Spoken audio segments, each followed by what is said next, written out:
मुझे ये बताते हुए बहुत हर्ष हो रहा है कि अब हम रेजोनेंस कोटा को लेकर आ रहे हैं आपके शहर सिरसा में।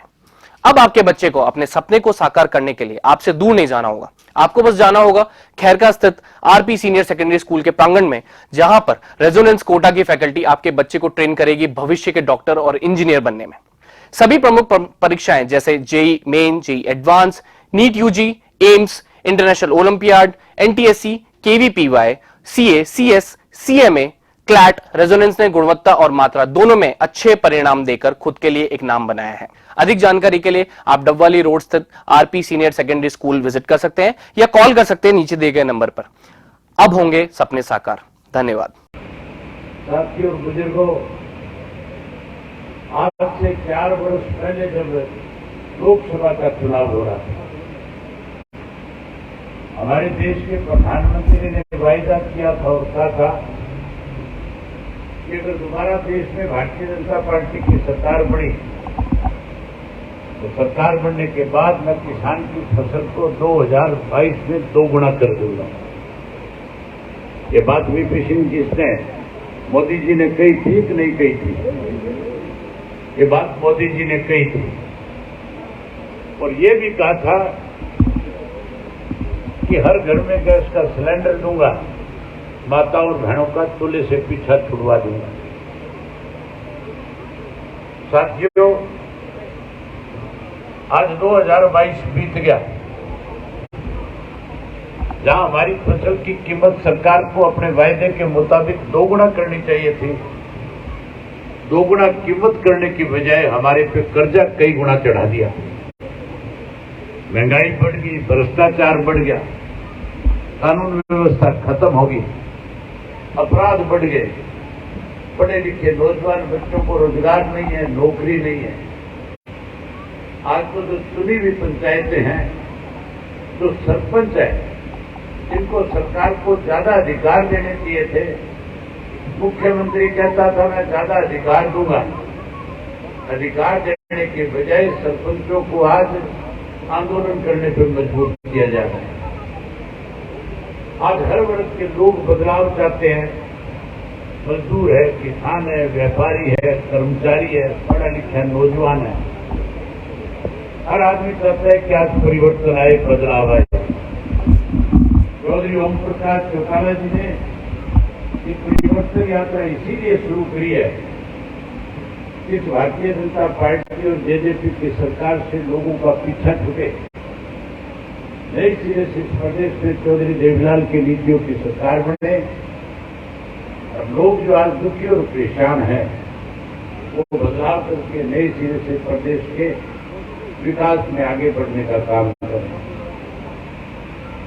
आज मैं आपके बीच में करीब 1250 गांव में जाकर के आया, 1250 किलोमीटर चल करके आया, 700 से ज्यादा गांव में जाकर के आया। हम 24 फरवरी को लू का जो गांव है सिंगार, वहां से चले थे और चौधरी ओम प्रकाश चौटाला ने जब यात्रा को शुरू किया था तो उन्होंने कहा था कि जिस भी गांव, शहर और कस्बे में जाओ, लोगों से मिलो तो लोगों से खुल करके पूछो कि उनकी क्या क्या दिक्कत और कठिनाई है। आज मैं 650 गांव में होकर के आया हूं। मैंने गांव के लोगों में जब गया, भाषण देने की बजाय लोगों से मैंने खुद करके एक बात पूछी कि 3.5 वर्ष हो गए बीजेपी और जेजेपी की सरकार को बने। बीजेपी वालों ने नारा दिया था और कहा था कि अब की बार 75 पार करेंगे और ये जेजेपी वाले कहते थे कभी बीजेपी को यमुना पार करेंगे। लोगों ने भारतीय जनता पार्टी को तो सत्ता में आने से रोक दिया था, 40 सीटों पे रोक करके इनको तो सत्ता से बाहर कर दिया था, लेकिन जेजेपी पे विश्वास भरोसा करके 10 सीटें जिता दी थी। लोगों को उम्मीद थी कि भाजपा की सरकार नहीं बनेगी, लेकिन जिन लोगों को 10 सीट जीत करके जीती, उन लोगों ने लोगों की भावनाओं के साथ जहां खिलवाड़ किया, वहीं जिस भारतीय जनता पार्टी को आप लोगों ने सत्ता से बाहर कर दिया था, उसे फिर से सरकार बना करके इस प्रदेश में हमारे ऊपर थोपने का काम किया। आज लोग जहां बीजेपी से दुखी है, वहीं जेजेपी को उससे भी ज्यादा आज कोसने का काम करते हैं। क्योंकि आज बीजेपी की सरकार अगर किसी ने बनाई तो उसके लिए कोई सबसे बड़ा दोषी है तो लोग जेजेपी को मानते हैं। आप भी जेजेपी वालों को दोषी मानते हो तो नहीं मानते हो? दोषी मानते हो आप भी। आप भी परिवर्तन करना चाहते हो कि नहीं करना चाहते? करना चाहते हो तो दोनों हाथ खड़े करके बताओ कि परिवर्तन चाहते हो। आप परिवर्तन चाहते हो, वह इंडियन नेशनल लोकदल पार्टी पे विश्वास और भरोसा भी है कि नहीं आपको? भरोसे का एक कारण है, Indian National Lokdal party Chaudhary Devilal का लगाया हुआ पौधा है। और चौधरी देवीलाल जी ने जब कभी भी आपके साथ कोई भी वायदा किया, जब जब सत्ता में आए उन्होंने उस वायदे को पूरा करने का काम किया। आपको याद होगा सन 1986-87 के अंदर जब न्याय आंदोलन चल रहा था, चौधरी देवीलाल गांव गांव में जाते थे, लोगों से मिलकर के खुद करके कहते थे कि अगर आपने मेरी सरकार बनाई तो बड़े बुजुर्गों से कहते थे बुजुर्गों मर बचाना 100 रुपये पेंशन करूंगा। वही ये कहते थे कि किसान कर्जे में डूब रहा है, किसान परेशान है, व्यापार है, मजदूर परेशान है, छोटा दुकानदार परेशान है। अगर आपने मुझे उनकी बार सेवा का मौका दिया तो 10-10 हजार के सबके कर्जे भी माफ करूंगा। ये भी कहा था चौधरी देवीलाल ने कि अगर आपने मुझे सत्ता सौंपने का काम किया तो गरीब की बेटी की शादी के लिए 5100 रुपये कन्यादान के रूप में भी दूंगा। चौधरी बंसीलाल मुख्यमंत्री थे, कहते थे कि चौधरी देवीलाल आपको बहका रहा है। ऐसा सरकारी खजाने से कोई पैसा ना पेंशन के रूप में दिया जा सकता, ना कर्जा माफ किया जा सकता, ना 5100 कन्यादान के दिए जा सकते। और चौधरी देवीलाल ने कहा था आप मेरे पे विश्वास भरोसा रखो, जैसे ही सत्ता में आऊंगा कानून बनाऊंगा और कानून बना करके सारे किए हुए वायदे पूरे करके आपको सुख सुविधाएं प्रदान करने का काम करूंगा। जैसे ही आपने सत्ता सौंपी, चौधरी देवीलाल ने आपसे किए हुए एक वायदे को पूरा करने का काम किया। 100 रुपये पेंशन करी, 10 हजार के कर्जे माफ किए, 5100 कन्यादान के रूप में भी। आज ऐसे हालात हैं कि सत्ता में आने से पहले लोग जो वायदे करते थे उनसे मुकर गए। जेजेपी वाले कहते थे कि हम 5100 रुपये बुढ़ापा पेंशन करा के देने का काम करेंगे, 75% बच्चों को रोजगार और नौकरी दिलवाएंगे। वायदा करते थे और कहते थे कि यहाँ नौकरी और रोजगार दिलाएंगे, जो बेरोजगार रह जाएगा उसको 11,000 रुपये बेरोजगारी भत्ता देंगे। आज साथियों पेंशन बढ़ाने की बजाय कैसे सत्ता का सुख हो करके कैसे इस प्रदेश को लूटा जाए उस काम में लगे हुए हैं। आज इस प्रदेश को जब दोनों हाथों से लूटा जा रहा है, वे बुजुर्गों की पेंशन इस प्रदेश में काटी जा रही है। आज परिवार पहचान पत्र की आड़ के अंदर हरियाणा प्रदेश में 5 लाख से ज्यादा बुजुर्गों की पेंशन काट ली। आज हरियाणा प्रदेश में 2 लाख से ज्यादा गरीब लोगों की पीड़े कार्ड काट दिए। आज एक नया और फरमान जारी करके लोगों को परेशान किया जा रहा है। आज सत्ता में बैठे लोग कह रहे हैं, मुख्यमंत्री कह रहा है कि आप आधार कार्ड के साथ पैन कार्ड को जुड़वाओ। और अगर आधार कार्ड के साथ कोई पैन कार्ड को जुड़वाने जाता है, अगर एक घर में 10 मेंबर है तो 10 के 10 मेंबर का आधार कार्ड अगर पैन कार्ड के साथ जोड़ा जाता है तो फिर 11,000 रुपये एक परिवार के खर्च होते हैं। सरकार हमारे से जबरदस्ती इस तरह के फरमान जारी करके पैसे लेने का काम कर रही है।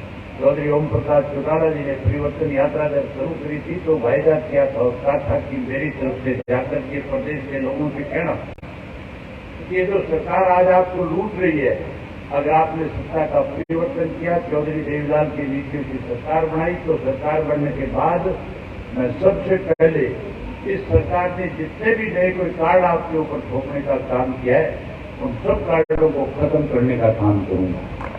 आज तो ये सरकार सारा दिन नए नए कार्ड बनाने में लगी हुई है। किसी की प्रॉपर्टी आईडी बना रही है, किसी का परिवार पहचान पत्र बना रही है, किसी को आधार कार्ड बनाने की बात करती है, किसी को पैन कार्ड बनाने की बात करती है। ये कार्ड इसलिए बनाए जा रहे हैं कि लोगों के काम में अड़चने आए, दिक्कत आए, लोग परेशान हो, गांव का आदमी दुखी हो, गांव का आदमी आगे ना बढ़ के। हाँ, ये सब करके आपको परेशान किया जा रहा है। वहाँ विकास के काम के नाम पे एक ईंट नहीं लगाई जा रही। आज मैं जिन गांव से होकर के आया था वहाँ खुद करके पूछ करके आया था कि आपके गांव में किस किस्म की दिक्कत और कठिनाई है।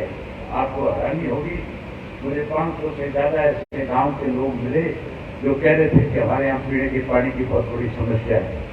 एक पूरा बड़ा गांव है, तुम्हारे पीने के पानी की दिक्कत है कि नहीं है? यहाँ कोई सरकारी वाटर वर्क्स है कि नहीं है? वाटर वर्क्स चौटाला साहब ने लगा दिया था, लेकिन ये सरकार उसमें पानी डाल करके आपके घर घर तक पानी पहुंचाने के लिए असमर्थ है। आज लोग पीने के पानी के लिए दुखी है।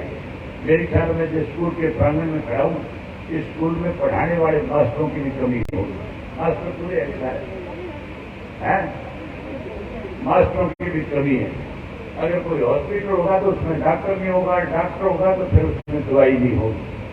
सड़कें सारी टूटी हुई है, बच्चों के खेल के मैदान खत्म कर दिए गए हैं। आज हर तरह से हमारे साथ भेदभाव किया जा रहा है। इसीलिए लोग दुखी होकर के आज परिवर्तन करना चाहते हैं। आप जैसे ही परिवर्तन करोगे, जो पेंशन बुजुर्गों की सरकार ने काटने का काम किया है, हम उस पेंशन को ब्याज के समेत बुजुर्गों को फिर से वापस देने का काम करेंगे। जब पेंशन देंगे आपको, वहीं उसके साथ साथ जो 2 रुपये की पेंशन चौधरी देवीलाल ने शुरू करी थी, नई सिरे से जैसे चौधरी देवीलाल ने कानून बना करके आपको सारी सुविधाएं प्रदान करी थी, उसी तरह हरियाणा प्रदेश में कानून बना करके बड़े बुजुर्गों की मान सम्मान की पेंशन 100 रुपये वाली 7500 रुपया करके आपको देने का काम करेंगे। जहाँ 7500 रुपया आपको पेंशन देंगे, अगर एक घर के अंदर 2 बुजुर्ग होंगे तो फिर मान के चलो 15,000 रुपया उसके घर में पेंशन के रूप में सरकार के खाते से आएगा। भाई उसके साथ साथ आज पढ़े लिखे नौजवान जो बेरोजगार हैं, दुखी है, मैं उनको विश्वास और भरोसा दिलाना चाहता हूं कि हमने पहले भी बहुत सारे नौजवान पढ़े लिखे बच्चों को रोजगार और नौकरी लगाने का काम किया है। आपके शेखपुरा गांव के भी 2000 से 2005 में नौकरी लगे थे कि नहीं लगे थे? बहुत सारे बच्चों को रोजगार मिला था, नौकरी मिली। जो बेरोजगार थे उनको 11,000 रुपया बेरोजगारी भत्ता सरकार की तरफ से दिया जाता था।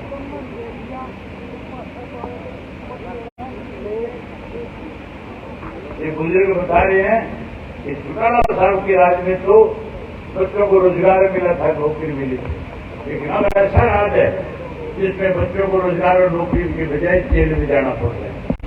बच्चे दुखी हो रहे हैं, परेशान हो रहे हैं। जहां बच्चे दुखी है, वहां माँ बाप भी दुखी है। आपको चिंता करने की जरूरत नहीं। हम हर घर से एक पढ़े लिखे नौजवान बेटे को रोजगार और नौकरी देने का काम करेंगे। चाहे बेटी हो बेटा हो, हम उसके शिक्षा के अनुसार उसको रोजगार देंगे, नौकरी देंगे। जो कोई नौकरी से वंचित रह जाएगा उसको 21,000 रुपया बेरोजगारी भत्ता देकर के उसका मान सम्मान बढ़ाने का काम करेंगे। ये मेरी माताएं और बहनें बहुत देर से बैठी है। मेरे से पहले सुनैना बता रही थी कि आपके लिए सौगात लेकर के, मैं सौगात लेकर के नहीं आया आपके लिए। हमारी क्या जिम्मेवारी बनती है सरकार बनने के बाद, हमारी माताएं और बहनें कैसे सब चीजों से छुटकारा मिले, कैसे परेशानियां इनकी खत्म हो, इसके लिए हमारी पार्टी ने फैसला किया है कि आने वाले में जब आप परिवर्तन करोगे और उस परिवर्तन के अंदर आप बहुत बड़ी जिम्मेवारी निभा सकती है।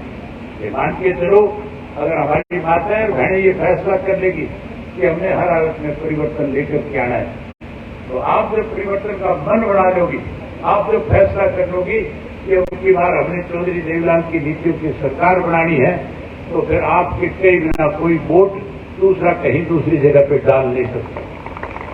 ये बात मैं ठीक कह रहा हूं कि नहीं कह रहा हूं? तुम्हारे से बिना पूछे बिना वोट देश कह गई है, हमारी मर्जी से वोट पड़ेंगे कि नहीं पड़ेंगे? तो तुम्हारी मर्जी से जब वोट पड़ेंगे तो परिवर्तन आएगा कि नहीं आएगा?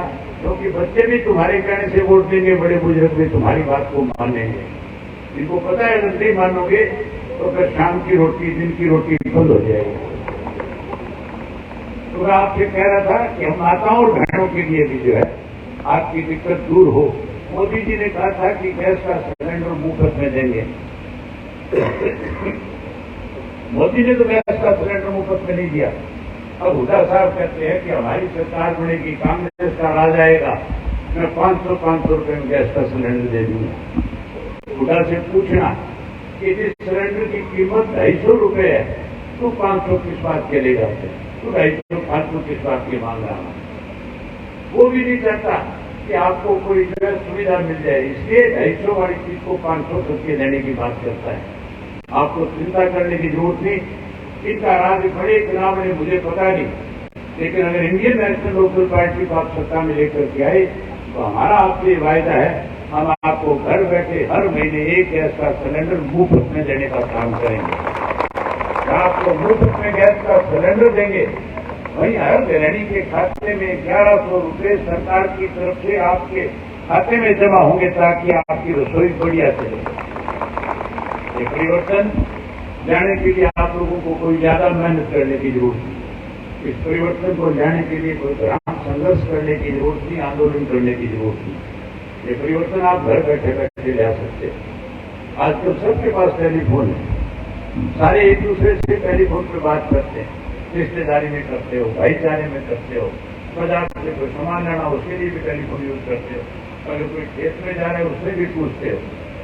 ये माताएं बहनें तो एक दूसरे से, अड़ोसी पड़ोसी से जाके मिलकर बात करने की बजाय फोन पे पूछती है, मैंने दाल डोके कर लिए के, ये पूछेंगे तने सब्जी के बनाई है, कड़ी के बनाई है, ये सारी बातें सारा दिन फोन पे करती है। करती हो नहीं करती हो फोन?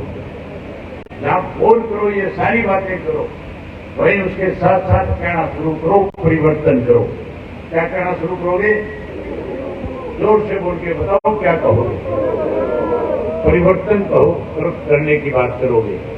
और जो कोई अपने आप को कहे कि मैं सरकार के आज भी बहुत नजदीक हूं, जब वो आपको मिले तो उसको 3 बार कहो कि परिवर्तन करो, परिवर्तन करो, परिवर्तन करो।